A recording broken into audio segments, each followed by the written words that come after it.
This is the only divorce strategies and tactics you need to adopt without inviting any drama. As we all know, there's a unique kind of loneliness that comes with knowing your marriage is ending while everyone around you still sees the version of your life that no longer exists. You're not ready to speak yet, but you know you need to prepare, silently, strategically, wisely. If you're a woman navigating the end of a marriage, you already understand that this isn't just about legal proceedings. It's about protecting your future while managing the present with grace. The divorce strategies and tactics we'll explore today aren't about manipulation or warfare. They're about clarity, self-preservation, and moving through this transition with your dignity intact. By the end of this video, you'll understand how to stay mentally and emotionally ahead, protect what matters, and nurture this process without creating unnecessary conflict. These divorce strategies and tactics are drawn from psychology, strategic thinking, and ancient wisdom about self-mastery during times of profound change. If you're here seeking clarity during one of life's most difficult transitions, kindly help this channel grow by subscribing, liking, and turning on the notification bell as your little way of telling YouTube you found value in this content. This channel exists to offer you wisdom, not judgment, every single week. This is a space for clarity, not chaos. Let's talk about how to move in silence and stay ahead. Strategy number 1, understand the power of emotional detachment. Divorce begins long before paperwork is filed. It begins the moment you realize that your emotional investment in the relationship has shifted. And here's the truth most people don't reveal until it's too late. The person who detaches emotionally first has the upper hand. This isn't out of cruelty, but out of clarity. When you're still emotionally reactive, you make decisions from a place of hurt, anger, or desperation. You say things you regret. You give away leverage without realizing it. Emotional detachment doesn't mean you stop caring. It means you stop letting your emotions make your decisions. Neuroscience tells us that when we're emotionally flooded, our prefrontal cortex, the part of the brain responsible for logic and planning, goes offline. You're literally incapable of thinking clearly. That's why silence and stillness are your greatest tools right now. Take time to process privately. Journal, reflect. Let your emotions move through you without broadcasting them. The Stoics understood this deeply. Marcus Aurelius wrote that we suffer more in imagination than in reality. The calmer you remain internally, the sharper your external strategy becomes. So before responding to anything your spouse says or does, give yourself 24 hours. Let the emotional charge fade, then decide. Strategy number 2, gather information without revealing your hand. One of the most critical divorce strategies and tactics is information asymmetry. In plain terms, know more than they think you know and reveal less than they expect. This isn't about deception, it's about protection. Many people make the mistake of announcing their intentions too early, thinking honesty will make things smoother. But if your spouse isn't emotionally ready, that announcement can trigger defensiveness, retaliation, or financial maneuvering you're not prepared for. While you're still in the planning phase, quietly gather what you need. Financial records, account statements, titles, deeds, documentation of assets and debts. Take photos, make copies, store them somewhere safe and private. Not to hide things, but to ensure you have a complete picture when the time comes. Shadow work teaches us that we often ignore the parts of reality we don't want to face, but denial doesn't protect you. Clarity does. Face what's real, even if it's uncomfortable. The more you know, the more empowered you are to make decisions that serve your long-term well-being. This is what you should do. Create a secure digital folder. Organize documents by category: financial, legal, property, and communication. You don't need to use them yet, but when the time comes, you'll be ready. Strategy number 3. Control the narrative in your own mind first. Here's something most people don't often realize. The story you tell yourself about your divorce will shape everything that follows. If you tell yourself you're a victim, you'll act like one. If you tell yourself you're a failure, that belief will bleed into how you negotiate, how you parent, how you rebuild. But if you tell yourself that this is a recalibration, a necessary step toward a life that actually aligns with who you are now, you'll move differently. You'll speak differently. You'll make choices from a place of self-respect, not desperation. This is where psychology and spirituality meet. Cognitive reframing is a proven therapeutic tool. It doesn't change the facts, it changes how you relate to them, and that shift in perspective changes everything. In midlife especially, we're often shedding identities that no longer fit. The person you were at 30 isn't the person you are at 40 or 50, and that's okay. Divorce, painful as it is, can be an act of honoring your evolution. Before crossing to the next divorce strategies and tactics, I want you to write down one empowering sentence about what this transition means for you. Not what it says about your past, but what it opens up for your future. Read it daily. Strategy number 4. Don't make decisions in the heat of conflict. Some divorces are replete with intense conflict, so when tensions rise, you'll be tempted to respond immediately, to defend yourself, prove a point, and win the argument. Don't. Every time you engage in conflict while emotionally activated, you lose ground. You say things that can be used against you later. You make concessions out of guilt or exhaustion. You give your power away in small, irreversible ways. Instead, practice strategic silence. Let them vent. Let them accuse. Don't correct every misunderstanding in real time. Your silence is not agreement, it's self-preservation. Habit science says that our brains are wired to seek resolution immediately. We want to close the loop. But in divorce, the person who can sit with discomfort the longest often comes out ahead. Not because they're cold, but because they're disciplined. Practical step: when conflict arises, physically remove yourself if possible. Say, "I need time to think about this," and mean it. Respond later in writing if necessary, after you've consulted with someone you trust. I want to pause here and ask you something. As you're listening to this, what's the one thing you wish you had done differently so far? Not to shame yourself, just to acknowledge it, because awareness is the first step toward change, and you're here, which means you're already choosing a wiser path forward. Strategy number 5. Protect your energy by limiting exposure. You don't owe anyone a daily update, not even your spouse, your family, or your closest friends, if their advice drains you more than it helps. Divorce can become a spectator sport if you let it.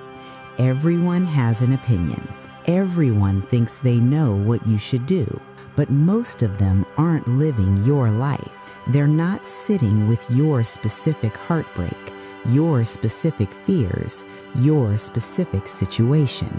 Guard your energy fiercely. Limit who you confide in, and choose people who listen without judgment and who respect your privacy.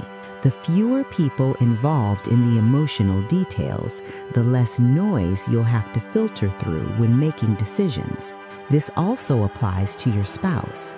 You don't need to hash out every grievance. You don't need closure from someone who can't give it. Sometimes the healthiest thing you can do is stop seeking understanding from the person who hurt you. The solution is for you to identify 1 or 2 trusted people who will be your sounding board. Everyone else gets surface-level updates only. Strategy number 6. Plan your exit with precision, not haste. There's a difference between urgency and panic. Urgency says, "I need to move forward thoughtfully and soon." Panic says, I need to do something right now or I'll fall apart. Many divorces go sideways because someone rushed. They filed without a plan. They moved out without securing their finances. They made promises in mediation that they couldn't keep just to get it over with. Take your time, even if it feels unbearable, even if you're desperate for it to end. A few extra weeks or months of planning can save you years of regret. Consult with professionals quietly, a lawyer, a financial advisor, a therapist. Build your team before you make your move. Know your rights, understand the laws in your state, have a realistic picture of what life will look like financially post-divorce. Ancient wisdom reminds us, the archer who rushes the shot misses the target. Aim carefully. Here is a practical step for you to adopt. Schedule consultations with at least 2 divorce attorneys, even if you're not ready to file. Knowledge is power. Strategy number 7. Keep your children out of the strategy. If you have children, this is sacred ground. They are not your allies, not your messengers, and they are equally not your therapists. No matter how much pain you're in, your children should never be privy to the tactical side of divorce. They don't need to know about finances, legal strategies, or what their other parent did wrong. They need stability, reassurance, and as much normalcy as you can provide. One of the most damaging things a parent can do during divorce is put a child in the middle, even subtly, even unintentionally. Kids are perceptive.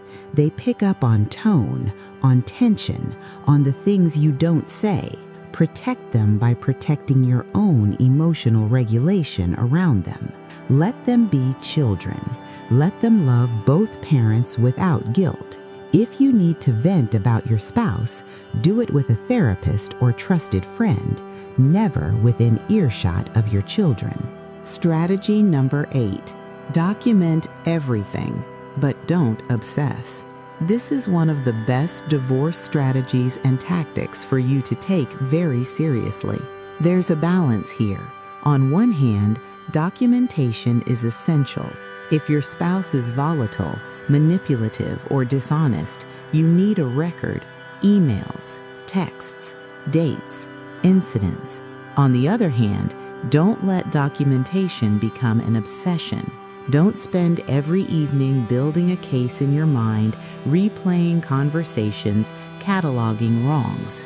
That's not strategy, that's rumination, and it will drain you. Document what matters. Store it, and then let it go mentally until you need it. Importantly, keep a simple, factual log of important interactions. Date, time, summary. No emotional commentary, just facts. Strategy number 9. Negotiate from your future self, not your hurt self. When it's time to negotiate, whether in mediation or through lawyers, you'll be tempted to make decisions based on how you feel right now. Angry, betrayed, exhausted. But those feelings will pass. What won't pass are the legal agreements you sign. Before you agree to anything, ask yourself, will my future self thank me for this? We are not talking about the self that's hurting today, but the self 5 years from now who has rebuilt, who has healed, who has moved on. Negotiate for that person, not for revenge or for spite, not even for fairness in the emotional sense. Negotiate for your practical long-term well-being. Thus, before agreeing to any major term, take 48 hours, sleep on it, revisit it with fresh eyes. Strategy number 10. Reclaim your identity beyond the marriage. Divorce isn't just the end of a relationship. For many, especially in midlife, it's the end of an identity. You were someone's spouse, maybe for decades, and now you're not. That loss is real. Grieve it, but don't let it define you. You are not your marital status. You are not your mistakes. You are not the story other people tell about why your marriage ended. You are a person in transition, and transition, though painful, is also where transformation happens. This is your chance to ask, who am I now? What do I actually want? What kind of life do I want to build from here? The practical advice is for you to write a list of things you've always wanted to do but couldn't, for whatever reason, while married. Pick one. Start small. Strategy number 11. Protect your energy by refusing petty battles. Not every provocation deserves a response. Your spouse may try to engage you in arguments about small things: who gets the dishes, what you said 3 years ago, why you're being unreasonable.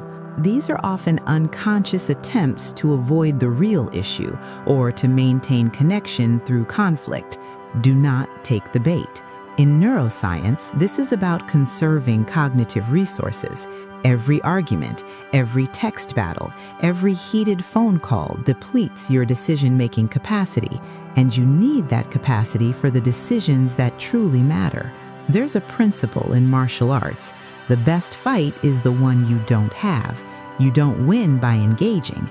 You win by not being drawn into battles that serve no purpose. When faced with petty conflict, practice the phrase, "I hear you, but I'm not available for this conversation right now." Then disengage without any explanation or justification. If this resonated with you in any way, I'd love for you to subscribe. This channel is built for people like you, going through midlife with honesty, clarity, and quiet strength. Every week we explore the intersection of psychology, spirituality, and real life. And if you found value here today, leave a comment. What's one strategy you're committing to as you move forward? Divorce is not your failure, nor is it your ending. It's a doorway, and the way you walk through it matters. Move with intention, dignity, and silence when you need to, because the person who stays calm, who plans carefully, who protects their peace, that's the person who doesn't just survive this. They emerge stronger, wiser, and more whole than they've ever been. You've got this.